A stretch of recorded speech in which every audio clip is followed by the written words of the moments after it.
So I wanted to talk about the start of UK Dance, how that came about, why we did it. I from memory, it was really so we had control over how we put out our music. When we put it out, because we weren't the quickest at producing, it was really frustrating actually, because everyone would go, I've done 14 tracks yesterday. I know. It was like, we've done one in 2 months. Yeah. And, but I guess, I don't know why it took us so long. I don't know whether we was just slow at it or would just I often remember being sat there making a track and never being able to finish the bloody thing, because we're just going back and it's just that little tweak, or we just add this or take that out. And do you have the same kind of memory of it? I do, and that never goes away. And it's funny actually, Mike Discala said to me, I remember him saying to me this once before, is that you just have to end up abandoning the track at some point, because otherwise you can literally just keep going over it, you overthink it, and you sort of get to that point. But I do remember that. I do remember a lot of people saying we'd go down to get the dubs cut, wouldn't we? Go and get some dub plates, and we'd go down there with like 1 or 2 tracks, and other people would go down there with like 10 different tunes. They'd be like, what have you been doing? They kind of felt shortchanged, didn't they, when we was taking all these dub plates, and they were like going out with their measly 2. Yeah, exactly. But I remember, obviously, the studio when we first started producing those Force and Styles was in my back room at the house. Yep. At my house. And that's kind of, we'd been producing there with Bert and Hozzy as well, doing Evolution stuff for some time. So we just kind of lived in there. We was used to how it sounded and everything else. So that was our little home for making music. So those first tracks, obviously, we were still very much sample based. Yeah. In those initial days. Yeah. But a lot more fall to the floor. And do you remember when we? I'm trying to get this the right way round. So, All Over. I don't know if it was All Over or the remix. Do you remember when we finished it, and then accidentally turned off the Atari and lost it? No, I don't remember that at all. No. We had to remake the whole thing from scratch. Right. Because that's killer. Literally, because we just left the machine on. I think we hadn't really saved anything. No. Or there's something went wrong. But anyway, I mean, these days, it's a lot more difficult to lose stuff. Well, even if you think about it, with the desk that we used to use back then, and this was obviously the same for everyone at that point, is that you would make a track. And it's not like you could just, like these days, you can just get halfway through a tune and you can think to yourself, do you know what, this isn't working, I'll come back to this one and I'll get on with something else. Whereas then, the mixing desk was set to all the levels of that particular track you were working on. Yeah. So if you had to be sure you were happy with that mix down when you actually recorded the final version for the master. You were never getting it back again, were you? Because you're never getting it back again.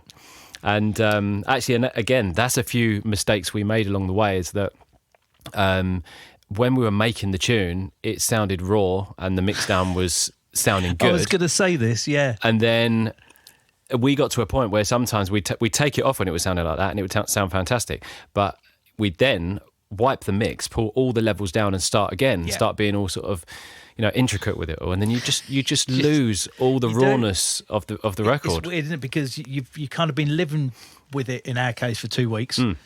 And then it's kind of what the slate clean and start again. Why would we have ever done that? It's just when you think back, you think to yourself, why would you do that? It's like, it sounds good, let's just tweak it how it is. Yeah. But you'd start from. I remember seeing you pulling them all down and then moving all the levels, like literally thinking, oh wow, am I getting the blame for this? No, because that's what we did. Because it was a case of we need to. This is what we need to do. This is what people do. And then it wasn't till afterwards that you'd think, that doesn't quite sound as good as it did. Yeah. Funny enough, I remember, because the days were so early and we honestly didn't have a clue what we was doing really. Yeah. You're just kind of winging it the whole time. Yeah. But you'd read a book and someone had said, literally start from scratch. Yeah. Yeah. And then you freshen up your ears, start from scratch. It will sound amazing. Yeah. Rarely did. No. Which is, and that's the beauty of sort of hindsight, isn't it? Because that is why some of the best music is made by the youngsters these days, because it's the rawness and actually it's the not knowing how to completely use a compressor and this, that and the other, because sometimes they just squash the life out of things and ruin the actual rawness of the record. well, we'll get onto that later because, That is what happened. We definitely had that issue. Yeah. And if you remember back in those early days, I remember this vividly. I don't think when we had an analog desk, we ever took EQ off of anything. We only added EQ. Yeah. So there was no, we'll just take, this amount off the bass to let the kick breathe a little bit. No. Nah, none of that. No. It's just like, we'll turn it up that much. That sounds good. Yeah. And that's all it was. Mm-hmm. And so there wasn't, and obviously in those, we didn't have compressors. And in those very early days, we definitely didn't have compressors. And looking back, there wasn't a great deal wrong with any of those mixes, was there? No. It's madness. Yeah, and don't forget as well, most of the things we were using, samples, like kick drums, snares and everything, most of them were sampled off other records in the first Which had already place, been compressed, which had already been mastered, and everything. been through mastering and everything. So you didn't really need anything else doing to it. Yeah. So out of those early tracks, I mean, I guess the first 4 or 5 up until maybe Harmony and Frankie's lead. Mm-hmm. What was your favourite, or what was your memories of making those tracks? I think my main memories is actually what came after, when we had them on Test Press, because I remember us going to certain gigs. I think United Dance was one in particular, where, again, this is obviously at the early stages of the career, where we didn't really know everyone particularly well. And we would go up to Vinyl Groove or go up to Clarkey, and you just go up to everyone with their own test presses. Yeah, maybe not Clarkey. Maybe not Clarkey. Maybe though, not he was a bit Clarkey. I tougher at the don't time, think Clarkey would have played. No, he We've probably got a wouldn't, story would he? about Clarkey for later on, though, so we'll save that one for later. But that was a big memory of actually walking into these places with the record bags, not even DJing that night actually, and just walking in up to giving these people the test presses. It was. I mean, that the whole process, because that's kind of been taken away now, because the fact that our tunes took 2 weeks to make, maybe even longer sometimes. Mm-hmm. These days, that tune is out of date before you've even finished it. Yeah, which is a mad thing. Yeah. Whereas back then, it was like, okay, we'll spend 2-3 weeks on making it, and then we'll get it cut on dub, and it'll be on dub for 4 or 5 months, and then we'll get some test pressings done, and then we'll release it. Yeah. So a tune would have a life cycle of a year. Yeah, absolutely. Quite easily. Yeah.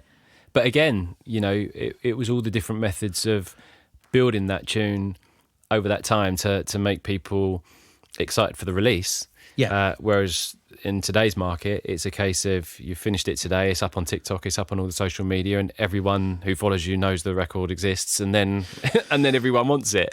Yeah. But the funny thing is, there's pros and cons about that, because obviously getting people to hear a tune these days is so much easier. But it just that kind of, I should call it organicness about it. I mean, that whole process. Yeah.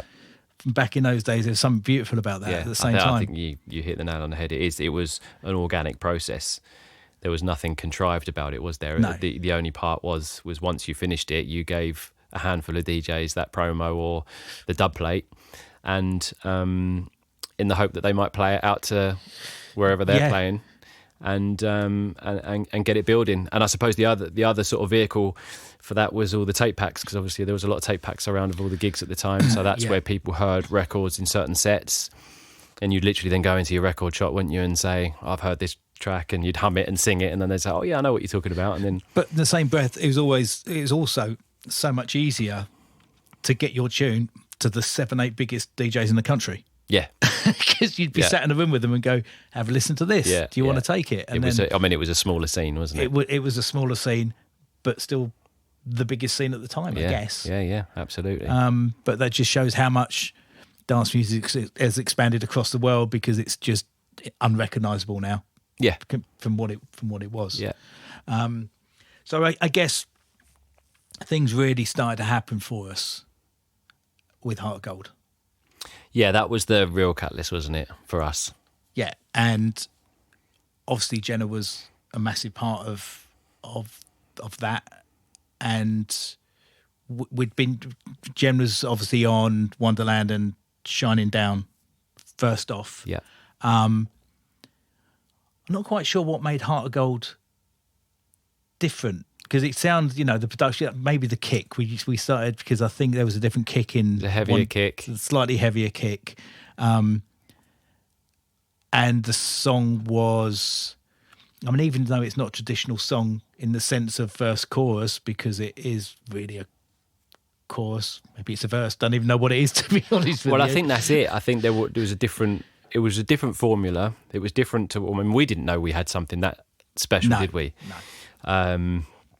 It was a different formula at the time, and I think that's probably what sort of connected. We always think. I think that you're trying to make something that people are going to want, but actually it's the opposite. People don't know what they want until they hear something, and it connects. I think I think strongly that the most important thing about those days as well is we weren't trying to make anything to please anyone apart from people on the dance floor. Yeah. Do you know what I mean? It wasn't like, okay, we need to make a track that this record label's going to like, or to achieve this. It's just what we loved. And the only thought in our minds was what's going to happen when that beat drops or when that piano comes in on the dance floor. That's the only thing we cared about at the time. Yeah. And I think it makes a massive difference. I don't know your process these days with making tracks, whether you think similarly. I've heard you talking about the effects of something happening on a dance floor when this happens in a track, so I guess you probably still do. Yeah, it has to be dance floor related. Yeah. But yeah, going back to then, it was, again, we were in a world of sort of firsts, weren't we? Yes. So it was a different process. And I think we very much, from what I remember, wanted to use non-sampled vocals. Yeah. We've definitely gone down that route, and that's why Jen come on board. And it just so happened that she lived around the corner from me at the time. And also, anyway. I think at that point, there wasn't any other songs around which were such a full song.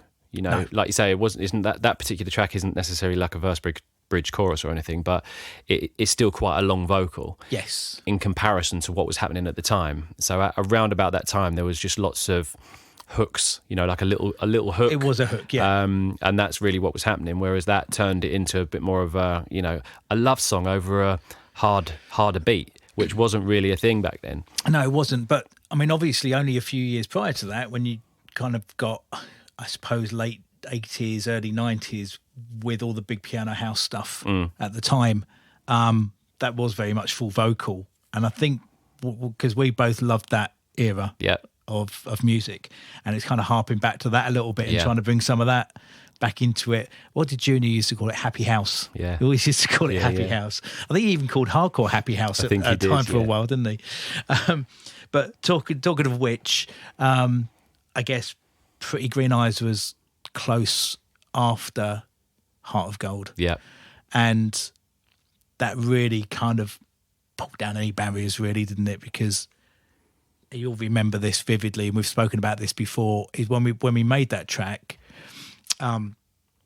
because it was a male vocal and no one had done that before, certainly not a hardcore, and we'd finished the track and it was Dougal's 21st, wasn't it? Yeah. And we was all going up to Milton Keynes. Yeah, to go karting. Go-karting. And there was, Slipmat was there, Seduction, use his full name this time, John. Seduction was there. Ramos and Supreme were there. Was Scotty Vinyl Groove there? I think probably was. I'm trying to remember. Hixie was there there as well. Should we just point out who won that day, though? That's quite an integral point in this conversation, I feel. You were the lightest. You were so. I was actually. Yeah. That's what it was. You was light. You was young. You was fearless. I was. So I do remember afterwards, and I think it was literally in the car park of the go-karting place, and we said to the lads, we've got this, kind of done this track, and don't know if you're going to like it or not, because that's the way you always start the conversation. Don't know if you're going to like it, but have a listen. And I've detailed this in some of the text in the album.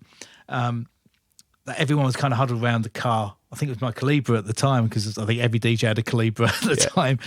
And we kind of played it, and everyone was silent. And when everyone's silent, you don't really know what anyone's thinking. and then Junior's vocal had come in and literally finished, and everyone's looked at each other and went, fucking hell, that is amazing. Yeah. And that was a moment. Tear to my eye now. But I mean, that moment in itself, to get the appreciation from those guys who were all gods to us. Yeah. And that was a really special moment, I think. That was. But again, I guess without us realising at the time, we just made something that hadn't been made before. Like a male vocal, a love song over a hard beat. Oh, that should never have worked. It should never have worked. That should never work. And, you know, props to Jay for that, because he was like, yeah, this will sound good. Yeah. And just give it a go. Absolutely. And it was... I think the great thing about it is when you play something like that in an arena that has similar music playing all night, and then that male vocal comes, everyone's going to stand up and listen to that. It was something different, wasn't it? It was something different. And, you know, it's gone on to be one of the biggest dance tracks of all time in, you know, various guises. Yeah.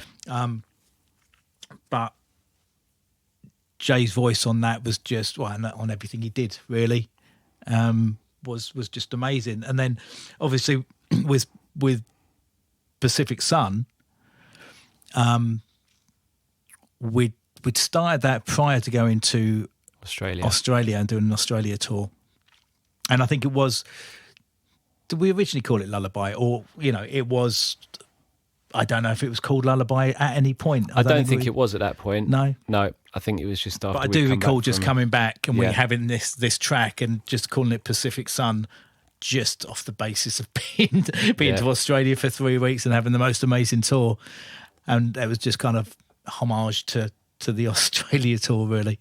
And it's hard to tell sometimes. I know Pretty Green Eyes has been our biggest ever track, but Pacific Sun is, I think, one of my faves. That's probably one of my favourites as well, because, to be honest, it's kind of gutting that vocal's never done more. I think might strive to push it to do a bit more, because that's a hit record. Yeah, I think it was the magic of the whole combination, wasn't it, of that song, and then when that vocal comes in, it's just something special.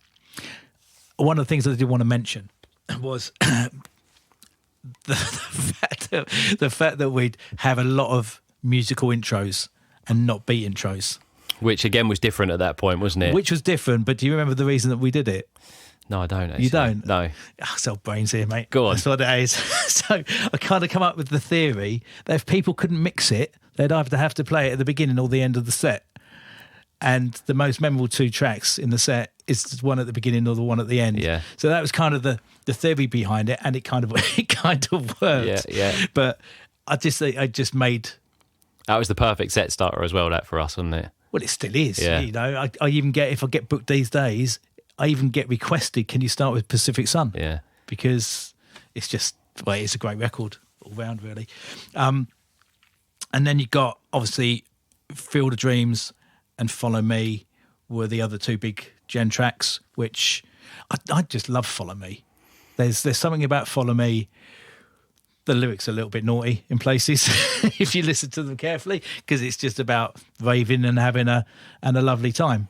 Probably too much of a lovely time. It was relevant. It was relevant, yeah. But that string breakdown and that build up, yeah, that's just insane. Yeah, that was just awesome.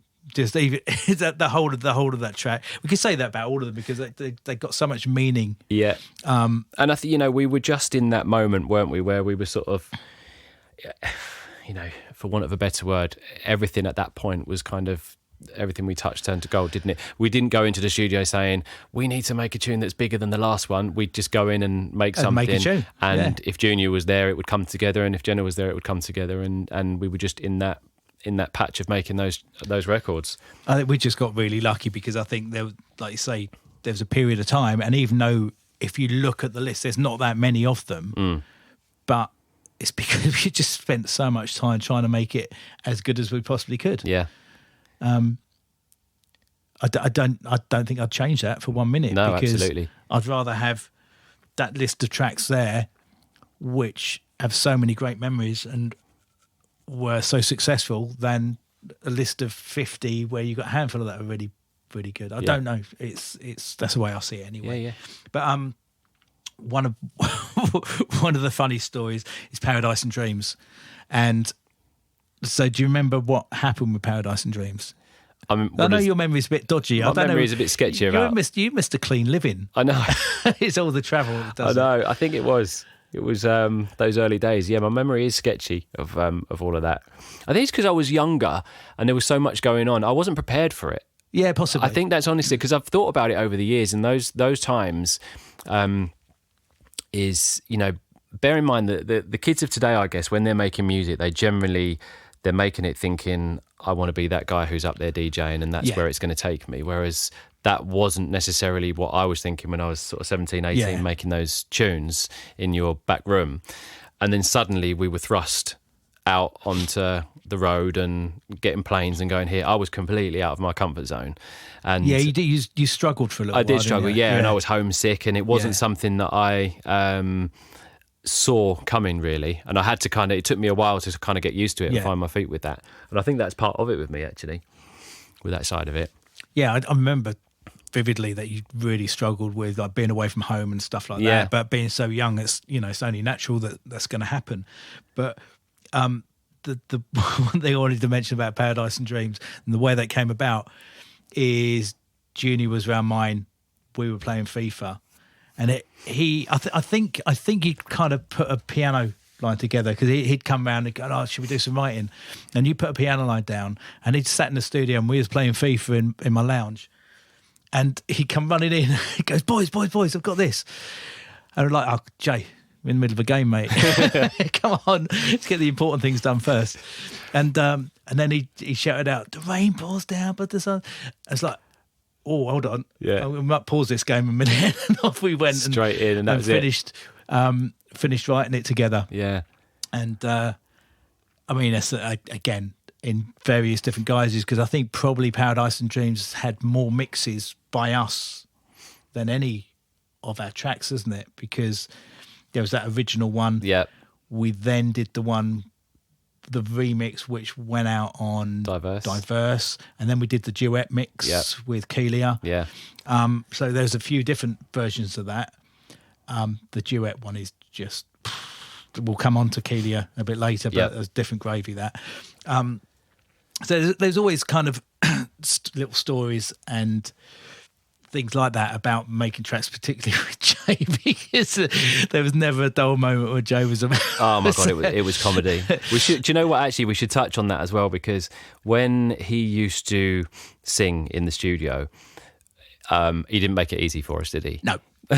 He didn't make it easy, but it was like comedy, but comedy gold. It was just brilliant, because he would do so many different takes, and each take would be different. Whereas usually you'd go in the studio and you'd kind of remember what you're singing, and he would just go off on tangents, and then we'd end up kind of having to chop bits and put it together to make the final cut, wouldn't we? But that again is probably what gave it so much magic, because he would come up with different angles and different ways of singing something each time he sung it, and you'd think, no, do it like that, Jay, do it like that, and then he'd do it like that, but then he'd do something wrong, but actually the way he did it wrong ended up being really good.